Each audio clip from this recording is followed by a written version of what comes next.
it's Katie, welcome back to my channel. First off, I'm really super sorry. It's currently Friday at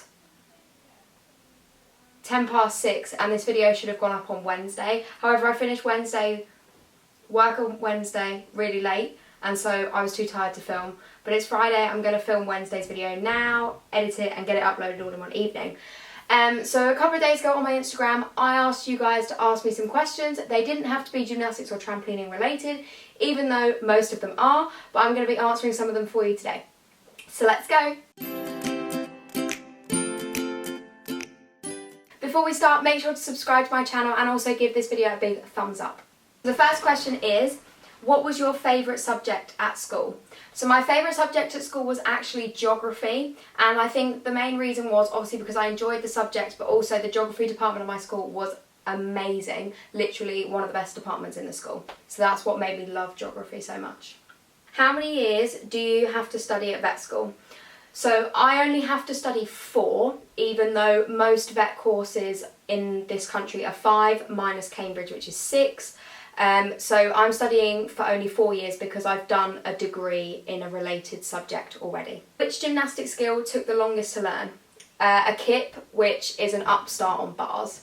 That skill took me like probably about 3 years to learn. I really wasn't very good at bars when I did gymnastics. Did you do gym before trampolining? Yes, I did gymnastics from the age of 6 until just before turning 16, so I did gymnastics for nearly 10 years. Can you do an aerial? Yes, I can. If you haven't watched my video where I basically re-taught myself to do an aerial, you should go watch that. But yes, I learned how to aerial in gymnastics. After stopping gymnastics in SGG, I just didn't really need to do it, lost it, and then re-taught myself. So yes, I can still aerial. If you could change anything in your past with gymnastics, what would it be? So with gymnastics, in my teenage years, I really lost a lot of motivation and therefore that stopped me progressing. So if I could change anything, I would tell myself to just get on with it and do it. Because I knew that I wasn't very good at certain aspects of it and that made me not want to do it. So I didn't like bars, so I didn't really put as much effort into bars as I did with the other apparatus.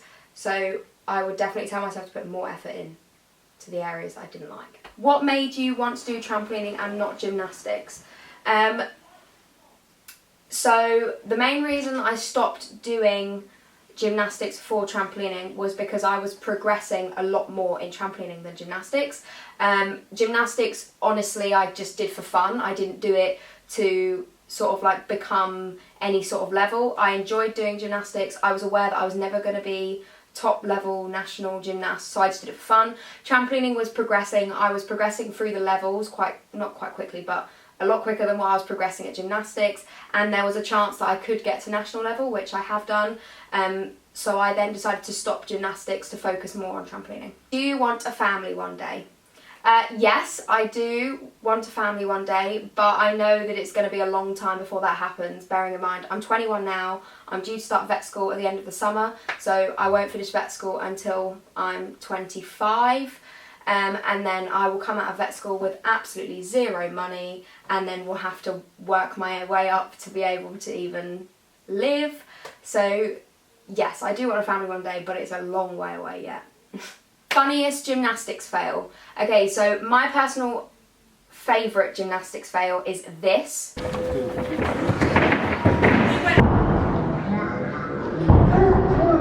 So at the time, I absolutely hated this. Was really annoyed at Hayley for... Actually, yeah, you guys probably don't know. So this was when we were filming synchronised gymnastics for 7 Gymnastics Girls. So we were supposed to do a round of back handspring back tuck, or round of flick tuck back, if that's what you want to call it. As we start to tumble, Hayley says, I'm not going to go for it. And obviously as you tumble, it's really quick. So she goes, oh my goodness, I'm not going to go. It put me off, which is why I ended up doing that, because I was focusing on what she was saying and not what I was doing. And then, yeah, I remember just going up and being like, oh my goodness, this could actually, like, I genuinely, as I was going through the air, I knew I was going wrong. I knew exactly what was going to happen. I was going to come down on the back of my head. And honestly, I thought I was going to die, which obviously was extremely exaggerated, but it was scary at that point. Then I proceeded to scream at Hayley. Do you ever get mental blocks on skills that used to be easy for you? Yes. yes, I do get mental blocks on skills that are easy for me, like double backs were a thing that I had a mental block on for so long, on and off. I've had a mental block on a full, there was a mental block with a full at one point. Even a 3/4 front I hated doing at one point, had a little mental block on that.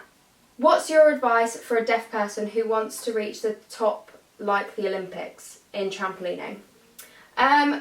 So that's a really good question. I don't think being deaf stops you being able to do anything in trampolining, and if you want to do trampolining, your trampolining club should be able to adjust for you being deaf. There have been deaf people do trampolining at my club and they've been able to do everything normally. As long as you're really committed and that's something that you want to do, I can't see any reason why that wouldn't happen at all.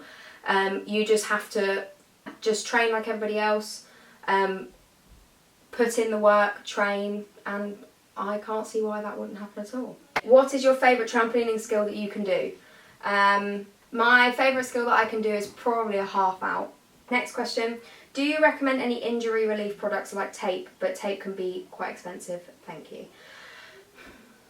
So, touch wood, I've never really been that injured, but my personal opinion with regards to training with an injury, if you need products to stop being in pain, you need to not train, in my personal opinion. I know it's really frustrating. I have trained with injuries and it's probably the worst thing that you can do to your body. There are obviously certain things that maybe would allow you to train with a really bad injury, but if you're really that injured that you feel that you need products to like help you, I personally would take the time off and let your body heal. I've used an ankle support before and that did nothing. Things like tape, I've never personally used tape and never really used, like I said, other than an ankle support, I haven't used anything, so I can't recommend what to use, if that makes sense. Do you have any goals for next season?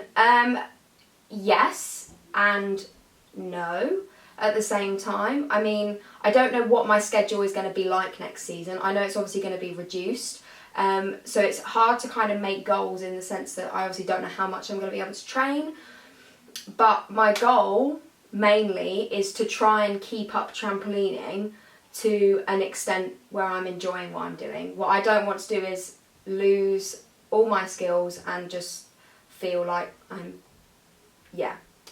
Final question. What's your Snapchat and what's your favourite leotard? Okay, so my Snapchat I don't use and I'm not going to give it out. But this is my favourite leotard. I'll just grab it for you. This is my favourite leotard. It's from Milano. It's part of the Collection K, which is Kat Driscoll and Kelly Sim. This is my favourite leotard. Thank you guys so much for watching my video today. I really hope you guys enjoyed it. If you did, give it a big thumbs up, subscribe to my channel, and I'll see you guys on Sunday. Bye!